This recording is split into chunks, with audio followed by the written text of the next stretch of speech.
इसमें शामिल हुए स्वास्थ्य मंत्री इरफान अंसारी ने बीजेपी पर ऑपरेशन सिंदूर के नाम पर राजनीति का आरोप लगाया।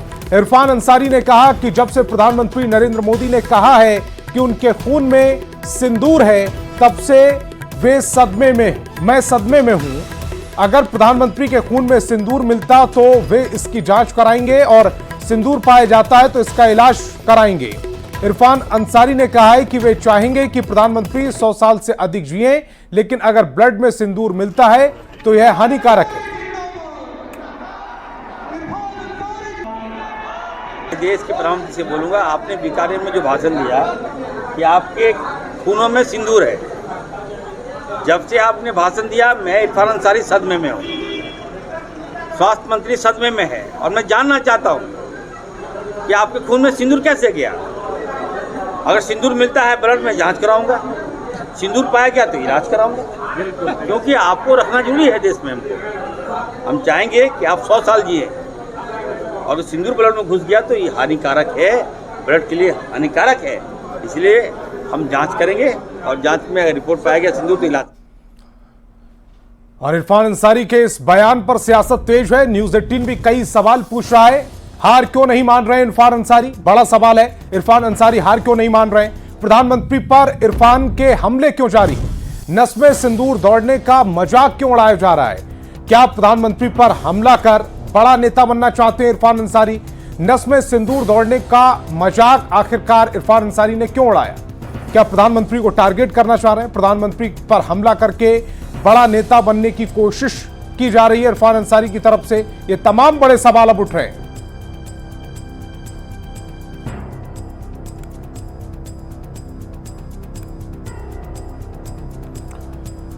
और प्रतुल शाहदेव बीजेपी प्रवक्ता हमारे साथ फोन लाइन पर जुड़ रहे हैं। प्रतुल शाहदेव साहब, जो बयान इरफान अंसारी का आया है, सबसे पहले इस पर प्रतिक्रिया। प्रधानमंत्री नरेंद्र मोदी ने पूरे देश को एकजुट करने के लिए जिस लाइन का जिक्र किया उसी का मजाक उड़ाते हुए नजर आए।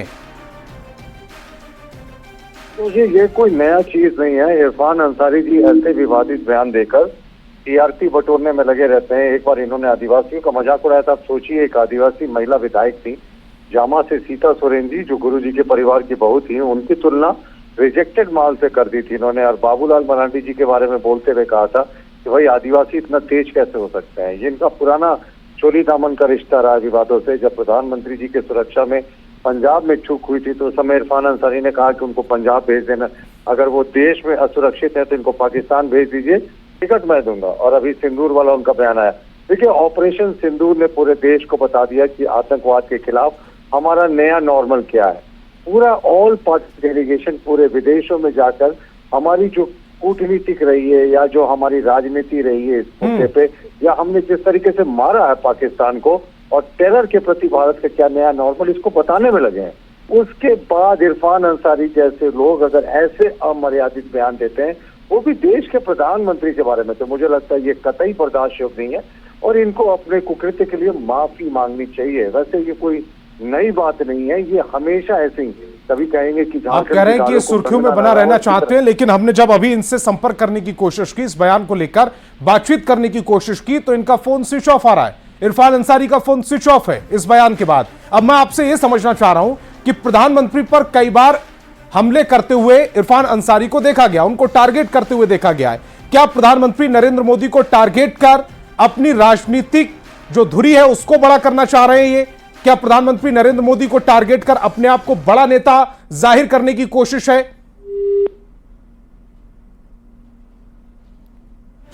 प्रतुल शाहदेव से हमारा संपर्क टूट गया है, लेकिन इरफान अंसारी का ये जो बयान है ये काफी निंदनीय बयान है। प्रधानमंत्री नरेंद्र मोदी ने ऑपरेशन सिंदूर की सफलता के बाद देश को एकजुट करने के लिए, जोश भरने के लिए, जवानों को सलाम करने के लिए इस शब्द का इस्तेमाल किया था कि उनके शरीर में गर्म खून ही नहीं अब सिंदूर बहता है, और इसको लेकर अब मजाक बनाने की कोशिश की गई है इरफान अंसारी की तरफ से। तो चाईबासा से इसी बीच बड़ी खबर मिल रही है। सारंडा जंगल में सुरक्षा बलों और नक्सलियों के बीच मुठभेड़ हुई है।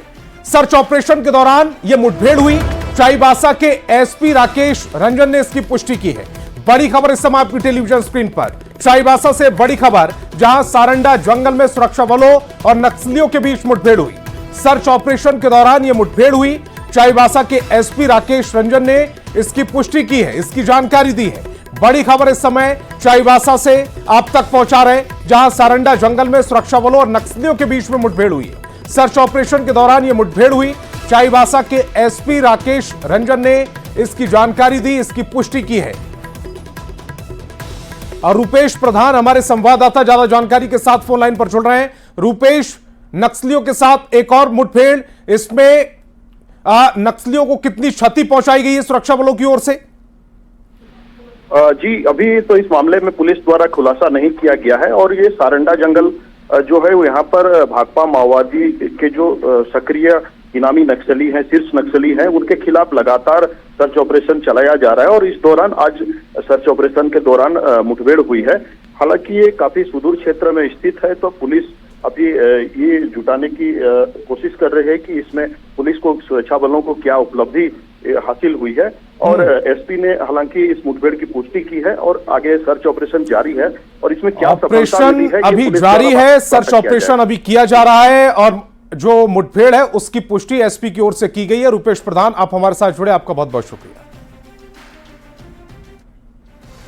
सरायकेला से बड़ी खबर मिल रही है। खरसावा के आदित्यपुर थाना क्षेत्र के मोतीपुर गांव में एक विधवा को डायन बताकर लोग प्रताड़ित कर रहे हैं। महिला को पड़ोस में रहने वाले मंगल घोष और उनकी पत्नी झुमा घोष डायन बताकर प्रताड़ित करते हैं, जान से मारने की धमकी देते हैं। घोष दंपति अपनी मां की मौत के पीछे पीड़िता को वजह मानते हैं और यही नहीं, पीड़ित महिला को पड़ोसियों ने डायन बताकर उसके रास्ते और घर को चारों तरफ से दीवार से घेर लिया है।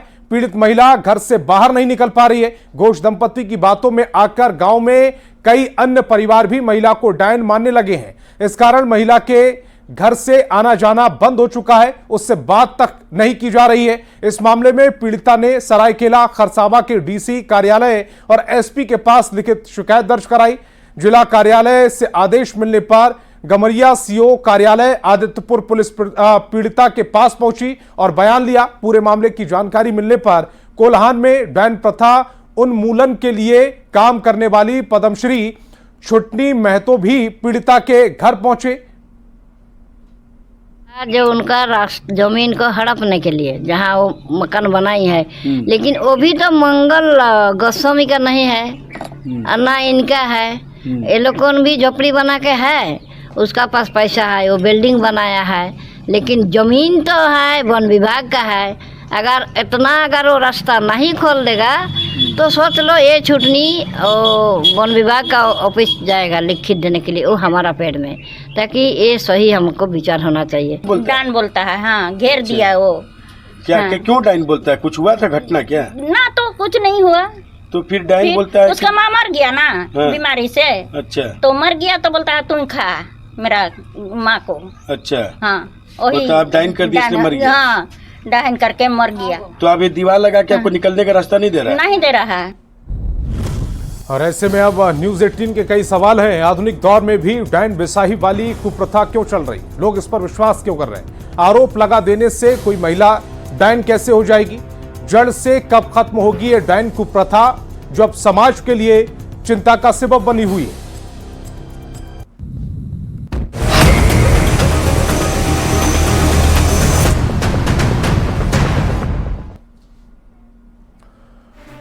और इसी बीच रांची से बड़ी खबर मिल रही है। वित्त आयोग के साथ सरकार की बैठक खत्म हो चुकी है। वित्त आयोग के सामने सरकार ने मांग रखी है, अगले 5 साल के लिए डिमांड रखी गई है। आयोग से 3,03,000 करोड़ की मांग रखी गई। शिक्षा, स्वास्थ्य, जल संसाधन के लिए मांग रखी गई है। जल संसाधन, ऊर्जा और दूसरे सेक्टर के लिए मांग रखी गई। मंत्री सुदीप कुमार और मंत्री योगेंद्र प्रसाद ने इस बात की जानकारी दी है। बड़ी खबर इस समय आपकी टेलीविजन स्क्रीन पर। वित्त आयोग के साथ सरकार की बैठक खत्म हो चुकी है। वित्त आयोग के सामने कुछ मांगे रखी गई हैं। अगले 5 साल के लिए यह डिमांड रखी। आयोग से 3,03,000 करोड़ की मांग रखी गई। और जेएमएम के साथ कांग्रेस ने भी झारखंड के लिए विशेष राज्य के दर्जे और विशेष पैकेज की मांग की है और कहा है कि झारखंड अपने संसाधनों से देश का विकास कर रहा है, लेकिन उसको उसका वाजिब हक नहीं मिल रहा है। राज्य को आवश्यकता है विशेष पैकेज की, कोई भी मापदंड आप ले लें, हम उस पर खरा उतरेंगे। हम डिजर्व करते हैं, हमें विशेष पैकेज मिलना चाहिए। झारखंड का एक विशेष योगदान पूरे राष्ट्र के उत्थान और विकास में है, इससे कोई इनकार नहीं कर सकता। राज्य के विकास के लिए, राज्य में इंफ्रास्ट्रक्चर डेवलप हो, इसके लिए शिक्षा बेहतर हो सके, इसके लिए स्वास्थ्य बेहतर हो सके, इसके लिए वित्त आयोग की टीम से हम आर्थिक पैकेज की मांग भी कर रहे हैं कि हमें राज्य को आर्थिक पैकेज दिया जाए। और सत्ता पक्ष की ओर से विशेष दर्जा और विशेष पैकेज की मांग पर बीजेपी ने सवाल उठाए। उन्होंने कहा है कि झारखंड को केंद्र सरकार से जो राशि मिल रही है उसका तो वो उपयोग कर नहीं पा रहे हैं, विशेष पैकेज की मांग की जा रही है। जहां तक सवाल है, जो बाकी राशि का जो ढिंढोरा पीट रहे हैं, ये वाकई में पता ही नहीं चल रहा है कि वो राशि है या नहीं है, या है तो कितनी है। ये इलेक्शन के पहले से ढिंढोरा पीट रहे हैं। मैं कहूँगा केंद्र सरकार किसी की राशि रोक कर नहीं रखती है, और किसी मत में ये रोकी भी होगी तो उसके पीछे कहीं न कहीं उसका कोई कारण होगा। राज्य सरकार को केंद्र सरकार के साथ बैठकर उसका हल निकालना चाहिए। शराब घोटाला में आरोपी निलंबित आईएएस विनय कुमार चौबे से आज एसीबी की टीम पूछताछ कर रही है। आज शाम तक विनय कुमार चौबे से एसीबी की टीम पूछताछ कर सकती है, क्योंकि आज शाम उनके 2 दिन की रिमांड की अवधि खत्म हो जाएगी। विनय कुमार चौबे बीमार हैं, इसलिए रिम्स के पेइंग वार्ड में रह रहे। सुबह करीब 11 बजे एसीबी की टीम पेइंग वार्ड से उन्हें लेकर एसीबी दफ्तर पहुंची। तो विनय चौबे से एसीबी के कुछ सवाल हैं। पैसे की रिकवरी के लिए कोई प्रयास क्यों नहीं किया गया? प्लेसमेंट एजेंसियों से को लेकर भी कई सवाल पूछे गए, और इस पूरे मामले में विनय चौबे समेत 5 लोग गिरफ्तार हुए। विनय चौबे और उनकी पत्नी समेत 8 लोगों की संपत्ति की जांच की गई। शराब घोटाले में गिरफ्तार 4 अफसर को सस्पेंड कर दिया गया है। इनमें आईएएस विनय चौबे और संयुक्त उत्पाद आयुक्त गजेंद्र सिंह शामिल। इसके साथ ही जीएसबीसीएल के तत्कालीन जीएम सुधीर कुमार और वर्तमान जीएम सुधीर कुमार दास को भी सस्पेंड कर दिया गया। इस कार्रवाई पर सत्ता पक्ष का कहना है कि राज्य में भ्रष्टाचार को लेकर जीरो टॉलरेंस की नीति कायम है। यहां जो भी भ्रष्टाचार करेगा उस पर कार्रवाई होगी।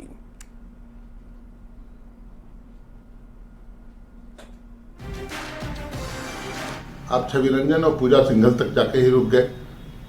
सजल चक्रवर्ती भी इसी राज्य के थे, अशोक सिंह भी इसी राज्य के थे, और भी कई लोगों पर इस तरह की कार्रवाइयां हुई हैं। कानून का राज रहेगा तो कानून सम्मत कार्रवाई होगी। लूट की छूट किसी को नहीं दी जाएगी। सरकार पूरी तरह जीरो टॉलरेंस की नीति पर काम कर रही है। अगर किसी के ऊपर आरोप लगे हैं तो स्वाभाविक तौर पे हम उस पर निर्णय लिया है, सरकार ने निर्णय लिया है, और सरकार ने जो एक प्रक्रिया है उसके तहत उन्हें सस्पेंड किया गया है।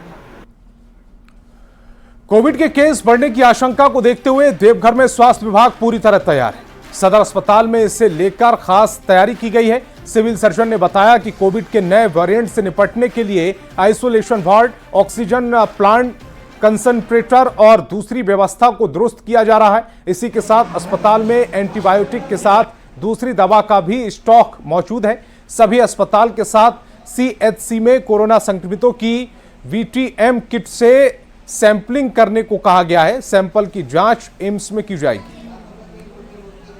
पूरे जिला में इसकी व्यवस्था पहले ही चिट्ठी निकाल चुके हैं। जो अपने यहाँ जहाँ जहाँ पीएसए प्लांट है उसका मॉक ड्रिल कर लेना है, ट्रायल ले लेना है।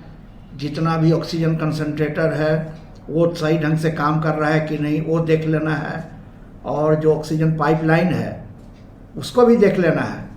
लोग सतर्क रहें, जैसे भीड़ भाड़ जगह में जाने से बचें। मास्क लगा कर जाना ही पड़ा तो मास्क लगा के जाएं, और विशेषकर बच्चे, बूढ़े और जो बीमारी से ग्रसित है, क्रॉनिक बीमारी, जैसे मान लीजिए किसी को किडनी का बीमारी, हार्ट का बीमारी, लीवर का बीमारी, कैंसर का बीमारी है, वैसे लोग विशेष रूप से सतर्क रहें। रानी अहिल्याबाई होलकर की 300वीं जयंती पर बीजेपी अध्यक्ष बाबूलाल मरांडी की अध्यक्षता में संगोष्ठी हुई। इसमें रक्षा राज्य मंत्री संजय सेठ भी शामिल हुए। उन्होंने अहिल्याबाई होलकर को विपरीत हालात में भी राजकाज संभालने और महिलाओं के अधिकारों के लिए काम करने वाली बताया।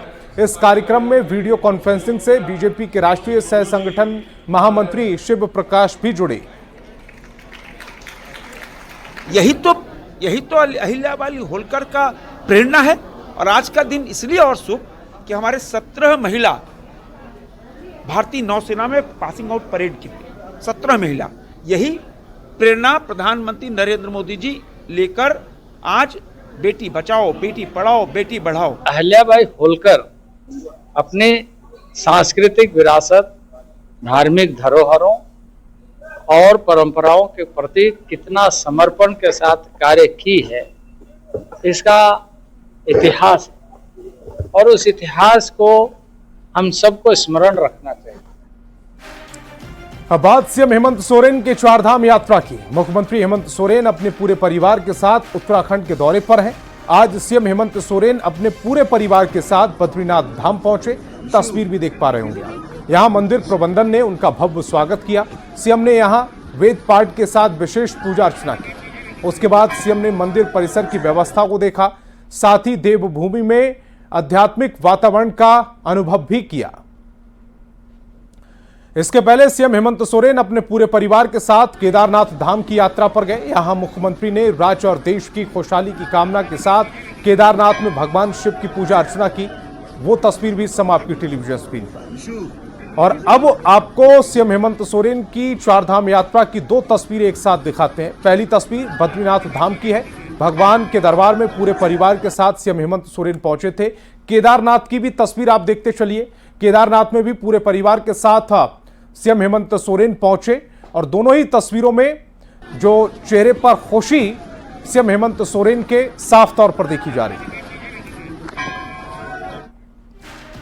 और अब बात हाथियों के आतंक की। गोला इलाके में 12 जंगली हाथियों का झुंड उत्पात मचा रहा है। गांव के लोग अपने जानवरों को जंगल ले जा रहे हैं। इसी दौरान अचानक हाथी उनके सामने आ जाता है और गांव वालों ने बड़ी मुश्किल से अपने जानवरों को हाथियों से बचाया। फिलहाल हाथियों का झुंड पिपरा झरना के पास मौजूद है। 12 हाथियों के इस झुंड को देखकर इलाके में दहशत का माहौल है। खबर लोहरदगा से, जहां चिरमा गांव में आंगनबाड़ी और सेविका सहायिका की बहाली में गड़बड़ी का आरोप लगा। गांव के सैकड़ों लोगों ने आज डीसी कार्यालय पहुंचकर अपना विरोध जताया है। गांव वालों का कहना है कि पैसा लेकर आदिवासी सीट पर मुस्लिम महिला का चयन किया गया। गांव वालों की मांग है कि बहाली रद्द कर किसी आदिवासी महिला का चयन किया जाए। ग्राम चरिमा में आज आंगनबाड़ी केंद्र 1 में सहायिका और सेविका का चयन हो रहा था। वहाँ गलत ढंग से चयनित किया गया है, जिसमें परसेंटेज के हिसाब से भी देखा जाए तो परसेंटेज भी कम बेसी से गलत ढंग किया गया है।